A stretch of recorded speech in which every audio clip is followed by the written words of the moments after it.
This will be the first proof video that I'm going to show. We're going to use the triangle proofs worksheet that I gave right after we learned our congruency shortcuts.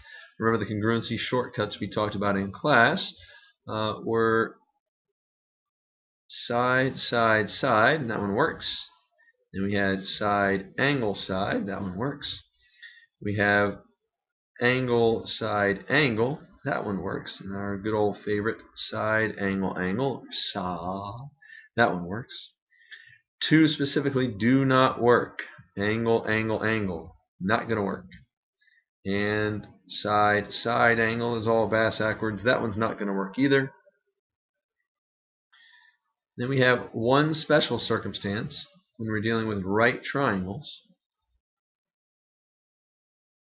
If we look at the hypotenuse of two right triangles, if they are congruent, and if one of the legs is congruent, then we can use a special circumstance, special congruency shortcut called hypotenuse leg to show that those right triangles are congruent. Now, if you look at the first worksheet that we gave you, the triangle proofs worksheet, let's go through number 3. We're going to work through number 3.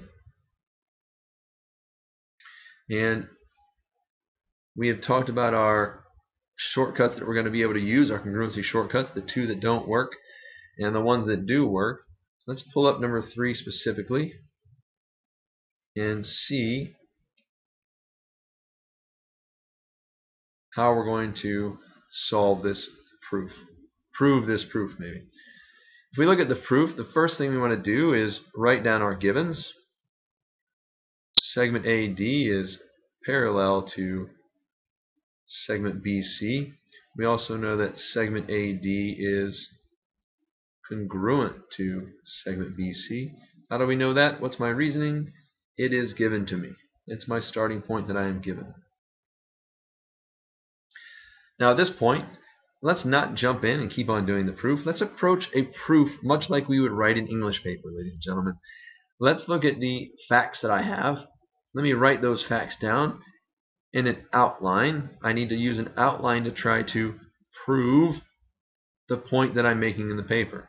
When I'm trying to prove my point in an English paper, I need to get my facts organized and write an outline so I could then put that outline together in a coherent paper. And if I'm using this analogy, which I am, the facts that I am given are here in my given. My outline will be my figure, and I will then organize my facts over here on the side, organize my facts before I try to write my entire English paper.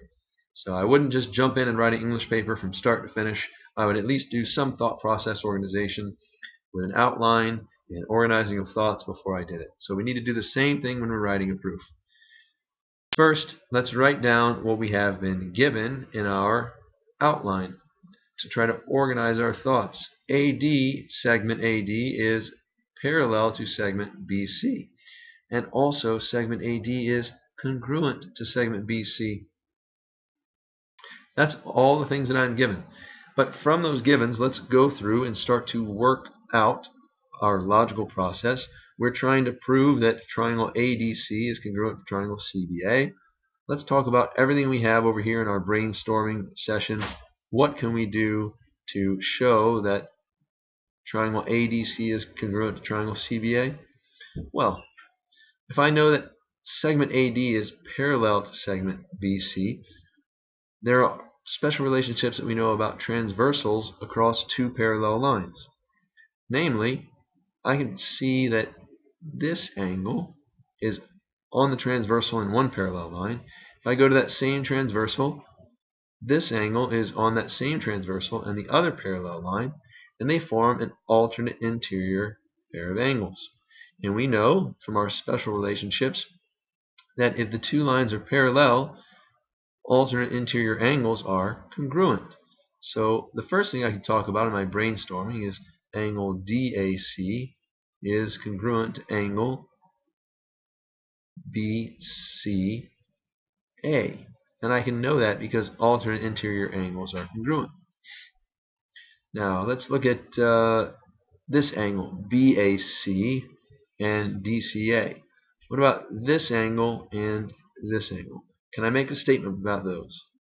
Well, in this case, the lines that I know are parallel are segment AD and segment BC. DC then, segment DC would be a transversal, and AB would also be a transversal, and AC would be a transversal. So I can't relate this angle to this angle, because this goes from transversal to transversal, transversal to transversal. It never touches my parallel lines, so I can't state anything about those angles.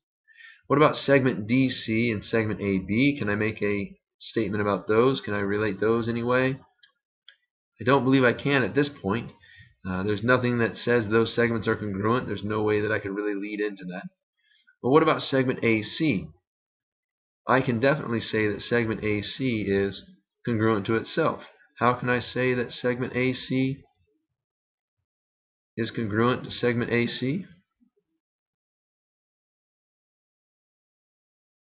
Well, it's the algebraic property that we have, the reflexive property. I can say that segment AC is congruent to segment AC because it's reflexive. Now let's go up and look at our figure. We've got our brainstorming and our outlining happening. We're trying to organize our thoughts down here. We're trying to prove that triangle ADC is congruent to triangle CBA. And if I look at it, I have now a side congruent to a side, an angle congruent to an angle, and a side congruent to a side. Is this one of my triangle shortcuts, congruency shortcuts that I can use? Side, angle, side. I have side, angle, side. There's a side with an angle and a side. I got an angle squished between two sides. Yes. I can use side, angle, side to prove triangles are congruent. So now I have everything I need in my brainstorming and my outlining. I've got all the information I need to prove that triangle ADC is congruent to triangle CBA. So let's go ahead and start writing it out now. I need to use this statement. Angle DAC is congruent to angle BCA. And what's my reason for that? Well, alternate interior angles are congruent. Where did I get that from? I got it from step 1. It comes from step 1, because these two line segments are parallel. These two lines are parallel, and I can establish that alternate interior angles are congruent if those two lines are parallel. About my next step, I do need to use this. I need to be able to use segment AC is congruent to segment AC. It's critical to my triangle congruency shortcut. It's one of the sides that I need to use. How do I know that segment AC is congruent to segment AC? My reflexive property tells me that. And now I've proven that there's a side congruent to a side, there's an angle congruent to an angle, there's a side congruent to a side, and they line up appropriately. Side, angle, side. I can state that triangle ADC is congruent to triangle CBA. How can I state that? Because of my triangle congruency shortcut, side, angle, side. Now let's verify really quick that I've named my triangles correctly. I've matched them up according to what I'm trying to prove. I'm supposed to have A, D, C. So I'm supposed to go from vertex A with a angle, a single hash mark, to vertex D across a segment with one hash mark, to vertex C across a segment with no hash marks. So I need to go angle one hash, side one hash, side no hash. Let's go to vertex C. There's an angle with one hash. That corresponds to vertex A.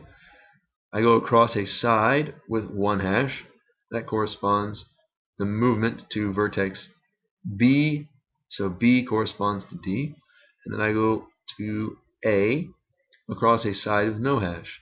So I have ADC is congruent to CBA. I have named them correctly, I have my proper reasoning, my logical process flows smoothly, and it's all because I approached it like I'm writing an English paper. I write down my facts, and I create an outline where I use the outline and my brainstorming to organize myself and my facts that I have to put them into my final paper product, or in this case, to put them into my proof.